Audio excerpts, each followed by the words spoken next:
Every game begins the same way. For the true members of Birdland, those who cheer with every O during the national anthem and who live and breathe orange and black, I have news you need to know firsthand, as always. Before we dive into the depths of what this means for the future of our beloved team, I ask that you subscribe to the channel. By joining our community, you guarantee access to the fastest, deepest, and above all, truest analyses of the Baltimore Orioles. Here, you won't find empty speculation, but rather the unique perspective of someone who closely follows every move of the Birds with inside information and unwavering passion. It's your best source to understand what's truly happening with the O's. So, don't waste time. Click the subscribe button and come be part of our journey to glory. The dust has finally settled after a trade deadline that, to be frank, left us with mixed feelings, perhaps leaning more towards frustration for many of us. But as good Orioles fans, we know that baseball is a sport of resilience, and it's with that mindset that the team prepares for the rest of the regular season. And it is with great satisfaction that I bring news that could be a ray of hope for the future of our rotation. Cade Povich, our young and promising left-handed pitcher, is ready to return from the injured list. Yes, Birdland, our number 37 Cade Povich, is scheduled to be the starting pitcher on Monday in the opening of the series against the Philadelphia Phillies. This information, confirmed by Matt Weirish of the Baltimore Sun, is more than just an update. It's an indication of what management and the coaching staff expect from him for the rest of the season, and more importantly for the year 2026. Povich was placed on the 10-day injured list on June 16th due to inflammation in his left hip. At the time, interim Orioles manager Tony Mansolino had expressed optimism, believing the injury was minor and that the recovery time would be minimal.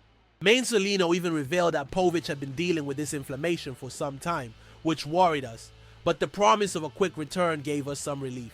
However, Povich's path to recovery was not as linear as we expected. The 25-year-old lefty made a rehab start in late June, but had to be shut down again after experiencing additional pain in the same hip. This naturally generated a dose of apprehension among fans, who have seen so many talents lost to persistent injuries. But, my friends, the good news is that Povich completed his rehabilitation at AAA Norfolk without any issues, which is an extremely positive sign. His numbers in Norfolk are encouraging, a 3.38 ERA and a 0.94 whip in 16 innings of work. More importantly, in his last rehab appearance, Povich threw 86 pitches, which leads us to believe that he will not have significant pitch restrictions when he returns to the major league. This is crucial, as we need him to be in full condition to show his potential. Povich's return is not just filling a spot in the rotation, it's an opportunity for him to establish himself as a pillar for 2026, especially considering the team's recent moves. The focus now after the trades is on the future. The 2025 season, for many of us, and even for GM Mike Elias, who publicly apologized, has been a disappointment.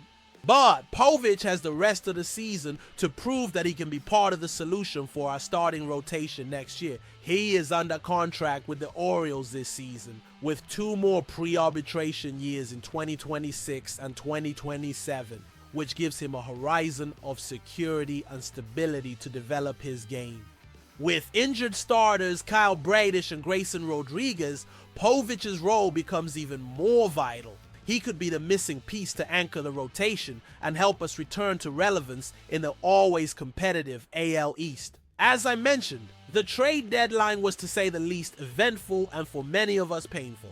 The Orioles were one of the most active teams, and the front office's decisions to trade key players like Gregory Soto and Cedric Mullins to the New York Mets, Charlie Morton to the Detroit Tigers, pitcher Sir Anthony Dominguez to the Toronto Blue Jays, and Ryan O'Hearn and Ramon Laureano to the San Diego Padres raised many questions. Many of us wondered, what is the long-term plan? Are we dismantling the team or preparing for something bigger? The answer, it seems, is that the organization is firmly looking towards 2026. And it is in this scenario that Cade Povich's return takes on an even greater dimension. With the departure of so many names, the rotation and bullpen have suffered significant impacts. The bet now is on the development of our young talents and Povich's ability to take on a leadership role. The current season, despite an enviable core with talents like Adley Rutschman, Jackson Holliday, and Gunnar Henderson, has been a source of frustration. The fact that General Manager Mike Elias publicly apologized to fans last week for the team's performance is a testament to the dissatisfaction that permeates Birdland. This admission is an acknowledgement that something isn't working as it should, and that changes are necessary. Povich's return, therefore, is not just a reinforcement for the remaining games. It's an opportunity for him to show that he can be a lasting solution. His contractual stability for the next few years puts him in a privileged position to solidify his place in the rotation. The expectation is that with the return of Kyle Bradish and Grayson Rodriguez from their respective injuries, and with the rise of Povich, the Orioles can have a solid and competitive rotation in 2026. The AL East is historically one of the toughest divisions in baseball, and competing with the Yankees, Red Sox, Blue Jays, and Rays requires an elite pitching staff. The front office's vision seems to be to build this rotation based on young, controllable talents, rather than investing heavily in veterans. It's a gamble, yes, and as fans we hope it pays off. Povich's success will be an important gauge for this strategy. If he can stay healthy and consistent, the chances of the Orioles becoming relevant in the division again increase considerably. His performance in the upcoming games will be scrutinized, not only by the coaching staff, but by each one of us, the fans. We need to see a dominant Povich who inspires confidence and who shows that he can be one of the leaders of our future rotation. The recent trades, though painful, have opened up space and put even more pressure on these young talents to step up. The future of the Orioles depends in large part on the success of players like Povich. The trade deadline has closed, and the choices made by the Baltimore Orioles front office were not for the faint of heart. The departures of figures like Gregory Soto and Cedric Mullins leave a void that needs to be filled, and not just in terms of on-field performance. Soto was a reliable arm in the bullpen, and Mullins, despite his inconsistencies, was a charismatic figure and at his peak an elite outfielder with great speed and power. The decision to move Charlie Morton, Seranthony Dominguez, Ryan O'Hearn, and Ramon Laureano solidifies the view that management is prioritizing flexibility and presumably the future. This means that for the rest of this season, the emphasis will be on evaluating what we have internally and how our young prospects fit into the grand scheme. And this is where Cade Povich's return becomes so vital.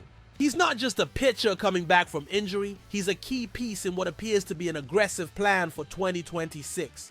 The confidence placed in him to assume a starting role immediately after rehab without significant pitch restrictions is a testament to the faith the organization has in his potential. Povich, at 25, fits perfectly into the young, controllable talent profile that the front office seems to be seeking. Having 2 pre-arbitration years after this season gives him a significant advantage over other pitchers who could be targets in the free agent market where prices are inflated. Mike Elias' public statement apologizing to the fans was not just a gesture of goodwill. It was an acknowledgement of widespread disappointment and at the same time a sign that the organization understands the need to change course. Building a solid rotation is one of the pillars for lasting success in baseball. Having names like Kyle Bradish and Grayson Rodriguez returning from injuries and Povich establishing himself as a reliable starter could be the catalyst the Orioles need. Bradish, when healthy, showed flashes of a top-tier pitcher, and Rodriguez, with his raw talent, has the potential to be an ace. The combination of these 3, plus other prospects who may emerge, can form a pitching group capable of competing in the AL East. The strategy seems to be to develop these talents internally rather than relying heavily on the free agent market, which is often risky and expensive. For us fans, the challenge is to have patience and keep the faith. We have seen the potential of this core of young talents, and we know that the AL East is a division that does not forgive mistakes. The future success of the O's will depend on how these young pitchers, including Povich, develop and whether they can translate their potential into consistent performance at the MLB level. Povich's return is the first step of many that need to be taken for the Orioles to truly contend for a playoff spot in 2026. Cade Povich's return is without a doubt the main news right now for the Baltimore Orioles. He is seen as a fundamental piece for the 2026 rotation and will have the rest of this season to prove his worth and solidify his place. His performance will be crucial for the franchise's future aspirations, especially after the recent trades that aim for a more pronounced focus on the future. Now, Birdland, I want to hear from you. What do you think of the team's latest decisions, especially the moves at the trade deadline? Do the departures of important players like Cedric Mullins, Cade Povich, and Gregory Soto really pave the way for the development of new talents? Or do you believe the front office should have been more aggressive in seeking reinforcements? And what about Cade Povich's return? Do you see him as the future of our rotation, alongside Bradish and Rodriguez, or are there other concerns that need to be addressed? What would be the best strategy for the next games? And for the upcoming trade windows, what do you expect the Orioles to do to strengthen the roster and finally contend for a title? Leave your opinions in the comments below. If you've made it this far, it's because you share the same passion for the Baltimore Orioles as I do. Please like this video, comment your opinions, and most importantly, subscribe to the channel to continue following the most exclusive analyses and daily updates about our team. Together we are Birdland.